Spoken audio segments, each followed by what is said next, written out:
Many of you have decided, hey, you know what I'm saying? I'm going to go with the Motion, I'm going to go with the Force, but you're going back and forth on size. I'm doing a review on the Thule Force XT 18 cubic feet. I wanted to show you where I put it in my garage, how I get it on my SUV, and all the features and benefits, and why you want to buy one of these. And I'm also going to show and share with you the weaknesses of this unit. Pull this thing out and let's go over some features and benefits.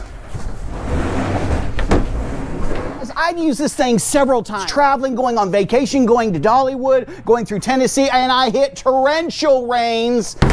She doesn't leak. You see what I'm saying? Because some people say, oh, it leaks, it leaks, it leaks. No, she doesn't leak. I mean, I had rain coming sideways and it wouldn't leak. When I was looking at these, one of the things that I was worried about is how strong is this?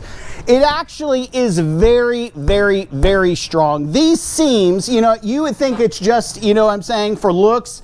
It's to strengthen the unit. It's not invincible. It's made of a polymer, okay, of ballistic plastic, so it moves. Look at it does move, but it goes back to place, and it can actually take a licking. It can take a beating. Now, the other day when we were on vacation, I saw a guy that had the same unit as mine, but it was just in pieces. And I thought, oh my goodness, you know, because when you're looking at these, you're looking at $700, $800, okay? They're expensive, sometimes even $1,000. And so I went up to the guy and says, hey, how did you destroy your Thule, okay? You know what he did? When you're going into a parking garage, there's sometimes this pipe that's hanging there, and it has the height of how tall your vehicle can be. He wasn't paying attention, and this is mounted, okay, to the top of his SUV. And do you see how it's sloped down? And so right here, he cleared the pipe, but right here, he didn't. And the pipe, listen, that pipe is full of cement. It's not moving. More times than not, people that destroy these, destroy them because of ignorance or a mistake. They go into a parking garage where there's a steel pipe filled with concrete, and it's not going to give. And if you're hitting that and continuing to accelerate, yes, you can damage this unit. Also seen these on the side of the road with the rails attached, meaning they did not attach the rails to the top of their roof rack correctly. I'm not talking about this. This was intact, and the rails were still stuck on this, right? But they had too much weight in it. This can take 165 pounds. You don't want to put more than that in there. A lot of times I put bulk items in there, like sleeping bags, some luggage, clothes, because I can get more in it that way. As far as sturdiness, how tough this is, the polymer ballistic plastic, it's tough. It really is. I could take a sledgehammer to it and I could crack it and go through it. But that's a sledgehammer. I don't know of any people that are doing that. And the last time I looked when I was traveling, there wasn't on the radio, hey, watch out for what? Watch out for asteroids, okay? Ice or hail will not break this. I don't care how big it is. It's going to bounce right off of it, okay? The way they've made this is insanely strong. It is strong. It's going to last, I mean, 20, 30 years if you do the right things with it. Let me show you some more of the highlights. This has aero skin. I prefer the aero skin preferred to the gloss. This has like a texture to it, and I just like it better. Thule has another version of this called the Motion XT. It's a little more aerodynamic, and it's made of a gloss. Now, let me tell you, I know it looks hot, okay? But I have yet to take this out where I didn't get a zillion bugs here as well as the front of my car. And what do? I power wash it off or I spray it off. I've heard of people saying that those with the gloss get scratched much easier. So at first, it's like a brand new car. You know, you go onto the car lot, you get the brand new car, and there isn't a scratch on it. But over time, the gloss gets scratched, and it's not going to have that same look. Another thing with the Motion XT, which is, again, internally, they're the same material, it's just a different texture. This is aero skin, and the Motion has a gloss. It's more aerodynamic in the back, meaning it slopes down. What that means is in the back, when you're packing this, you don't have as much height. And so as far as what? The texture and the way this looks, I like this one. I truly do. One of the things that the Motion XT has that the Force doesn't, okay, is a better or different locking mechanism. This locking mechanism, you put your key in and you turn it. When you're turning this, you have two steel rods that are going in and out of a metal bracket. That's how it's locked. This will not allow you to pull out your key until it is locked. So you have to lock it each and every time. You can't leave it up and pull your keys out. You have to close it. When you close it and you're turning that mechanism, two steel rods are going to the left and the right, and they're going through metal brackets. No one really is going to break into this unit. With the motion, listen what you have. You put your key in, and again, it's not going to let you release your key, and then you just have a lever that you move to the left, and that opens it up. Yes, I do like that with the Motion XT. It's really state-of-the-art, but the rods that are on the inside of this unit are the same rods. There's no difference. It's just a different way of locking it. It's not like it's a better locking mechanism. It's just a more simple locking mechanism. So you really have to decide, well, do I want this Aeroskin finish, or do I want the gloss that has the tapered back and I'm going to lose a little bit of room, but I have the better locking mechanism? It's a lot more expensive, but here's the thing, it's ultimately up to you. I read a ton of reviews and visited a couple stores and looked at these units, okay? And there are pros and cons to both the Motion and the Force. One, again, of the cons to the Motion with that high gloss is it puts off the sun. Meaning if someone's driving next to you, they could be actually blinded by the sun that's hitting that. Many people have wrote, I'm blinding people. You see people kind of doing this when the sun's hitting it a certain way and going into another person's car. It also heats up a lot more because of the gloss. I don't understand it, but I've seen people scan it to see how hot they are side by side, and the gloss is a lot hotter. So I don't know. Let me show you the inside, how I open it. I put the key in. This, I have to turn the whole thing, and then it opens. And then you kind of, look at. This isn't perfect. You have to kind of shimmy it up, okay? Both the units are gonna have the same hardware. Flooring is gonna be almost identical. You're gonna have your straps right here. Okay, you're gonna have 6 of these, or basically 3 sets of 2, where you can strap your luggage down. It's going to come with these. These are just genius. Once you put this on top of the roof, you slide this through and they clip in.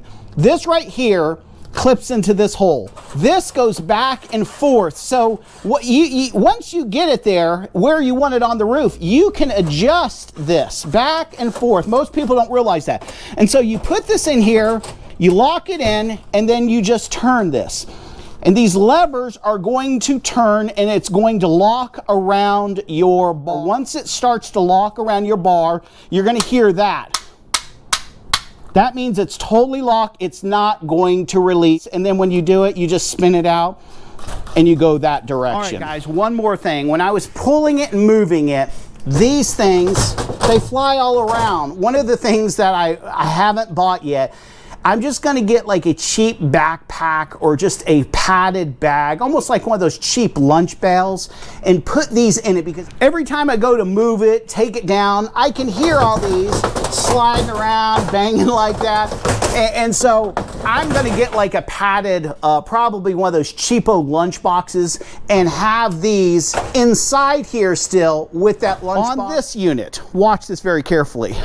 This has about a 2-inch lip right here, okay? The Motion has about a 4-inch lip. They've reinforced the front. This is reinforced, but they've done a better job. They did that so it's a tighter seal to guarantee no water is ever going to get in this unit. Although, with this 2-inch lip right here, which is reinforced, that's holding this together, it's stiffening it up along with the bars and everything else, okay? I've never got water in here one time, not one time. What was concerning me was how strong is this thing? So let me show you. This lip going all the way around it is strengthening this on the inside. Let me show you this. There's a steel bar right here holding it together. Here on both sides, are steel bars going across a piece of metal. This is part of your locking mechanism right here. Now, another thing that I think is so funny, when you look on the inside of this, okay, and the motion, identical on the inside, the locking, okay? It's just the outside that looks different on the motion. And so they've reinforced it here. These ridges here, see this ridge? This here, this here, this here.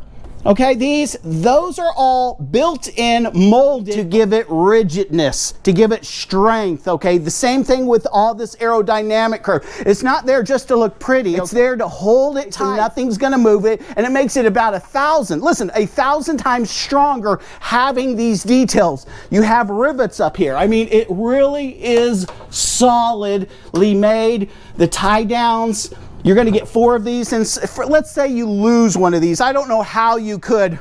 They're not that expensive. They're like 35 bucks, 40 bucks if you ever had to lose one or you broke one. I don't think it's going to happen. I think it's under warranty. Let me show you the bottom.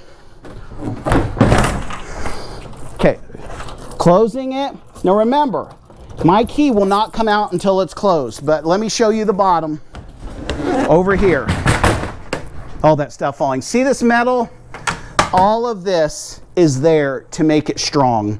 So you have all of this metal here. Those are my brackets that hold it. You have this here. See, all of this is to bring strength to the unit. I can understand, honestly, why they can ask $1,000, $1,200, $1,500 for these units, because unless you just do something real stupid, it's going to last you. As what I was mentioning earlier, see how this is just dropped straight down, kind of?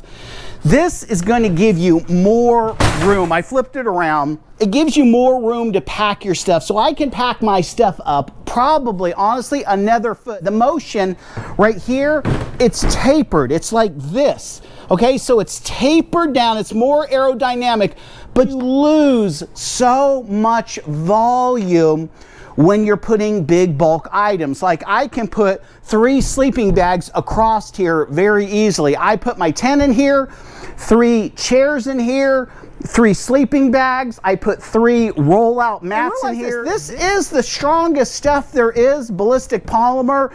But your roof rack is only guaranteed to hold so much weight. And so when you have this thing weighed down and it's hooked onto your roof rack, and again, you're turning or you're stopping, you're pushing on those bars, they can break, because in those bars is nothing more than a screw that's screwed into the left and to the right, in the front and the back, okay, that's holding that whole get up. It's holding $1,500, $1,800 plus all your valuables in this that are waterproof, but now they're on the side of the road because you were stupid. I'm just kidding. Many of you have decided, hey, you know what I'm saying? I'm going to go with the motion, I'm going to go with the force, but you're going back and forth on size. Okay, understand it. I have a Honda Pilot that's right here. This is a mid-size SUV. I could have actually gone up to the next unit, which is the 22 cubic inch unit, which is going to, now here's the thing, I have a sunroof. It would have put the nose of it over my sunroof, so I would not be able to use the sunroof, but I could vent the sunroof. To me, if I would have known that, because I measured it all, I had to do it again, guys. I'm going to have to admit, I probably would have gone with the 22 cubic foot. It's just a little bit wider, like a foot longer. Yeah, and again, it depends. Do you have someone helping you put this on top of your unit? Or are you going to have it in your garage and lower it down? I'm going to show you. I normally get help putting this on the roof. One person can do it. Yes, it's much easier for 2. And so I treat it like a bear, okay? I'm going to go like this. That's all my brackets. I'm going to go here, slowly go up. Slide it, slide it, slide it. Now slid it up onto the roof, okay? First thing I do is I center it with this. That's what I want to do. I want to center it with this, and I want to kind of push it forward. And let me show you what I'm talking about. I want to push it until the roof rack hits this little groove here. That's what's that for. Now, if you have your bar right here and it's sitting there where it starts to go down, that means that your trunk is going to open with no problem. Let me show you over here while it's going up. Now, whether you get the 22 or the 18 cubic inch or cubic foot, you're still going to have that much room. It's just in the front. If you get the bigger one, you have to realize the front of it is going to go at least to the end of your sunroof. I got the bigger one, it would come right to here. So it would go almost over my entire sunroof. Let me go into the car and show you. So in my Honda Pilot, it's right there. I can vent this sunroof, but if I got the bigger one, the nose is going to go over the sunroof. For some people, that's not a big deal. Okay, so you're gonna have all this with nothing but right here. So you're not gonna be able to use the sunroom, but you're gonna have a lot more room. That's a decision on either the Motion or the Force that you'll have to decide. This one is the biggest one that they suggested, meaning they don't wanna go out on the limb saying, hey, get the bigger, the brighter, the newer, you know. See, they're not gonna tell you, hey, get the T-Rex, get the biggest one. That's what you need. You know, even the bigger one, you know, it's a little more expensive, but it shows you it's going to come to about here.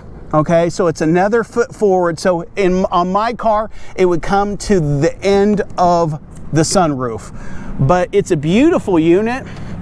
And again, whichever one you get, yeah, you're going to like it. It's had any water in mine, and we've hit some heavy rain. I hope this helped you out. I hope this has helped you to make some decisions on, you know, if it's going to work for you or not work for you. And from a ways, check it out. It's just neat. I mean, I really like that. I think it looks good. And you might be thinking, well, Matt, I need more room, but I don't want to put the 22 cubic inch in. Well, here's the thing. See that big bad dog right there? This is a stowaway. I put a Truly sticker on it because I like that, but that's a stowaway that has a mount that goes into the hitch and it swings out. I'll put a picture there, but this thing hooks up to your back, and this gives me another 16 cubic foot of space. But again, on this, because it's off the back hitch, you have to put light things in it, bulk items. You can't put any more than 250 pounds in that thing. Last thing you want to be doing is going down the road and your back end is kind of sinking down. As we store ours in our garage, it works perfectly leaving it in the box. And again, some people mount them vertically on the side of a garage. Other people put them on top of tubs just like I'm doing. I put it on top of those tubs over there. It sits just right on top of the tubs in the box. And then when I'm pulling it off by myself, I pull it off like this. So it's the small end. So it's like this, because this thing is actually quite heavy. It depends on how much space you have. And I think you're really going to like this if you get one. And here's the question, okay? Is it worth the money? Yes, it absolutely is worth the money, okay? At first, you're cringing, but after you use it like 4 or 5 trips and you see how it works, I mean, you know what I'm saying? It's cost plus averaging. Yes, let's say you drop $1,000, but you're using it 8 times a year or 10 times a year, and you're using it year after year after year. You divide that out, okay? You're not having to haul something behind you or something else. It really is worth it if you can afford it. They're expensive, okay? And I can understand why they're expensive, because they're built to last. They're very cosmetically appealing and look good. The first time I saw one on a Honda Pilot like mine, it was at Dollywood, and I was just downright jealous. I mean, his was under a tree and he had this exact unit, and I just looked at it and I took my phone out and I just started snapping pictures at it, because I just really screams out, you know, alpha male, take me camping, I want to go to the wilderness. I mean, let's go to Florida, let's go to the Everglades. I mean, and I am really glad the more I use it, that it's an investment. You see what I'm saying? That's how you have to look at it. It's an investment in your life, getting outdoors, doing fun things. It's going to be with you for a while, and a lot of insurance companies, you can insure these if you're scared that something's going to happen to it. Just don't go into parking garage with low roofs, okay? You don't have to worry about hail. Yes, if a tree falls on it, don't worry about that. Worry about your car. Hey, this is Matt. Hope this helped you out. Give me a thumbs up if you liked it.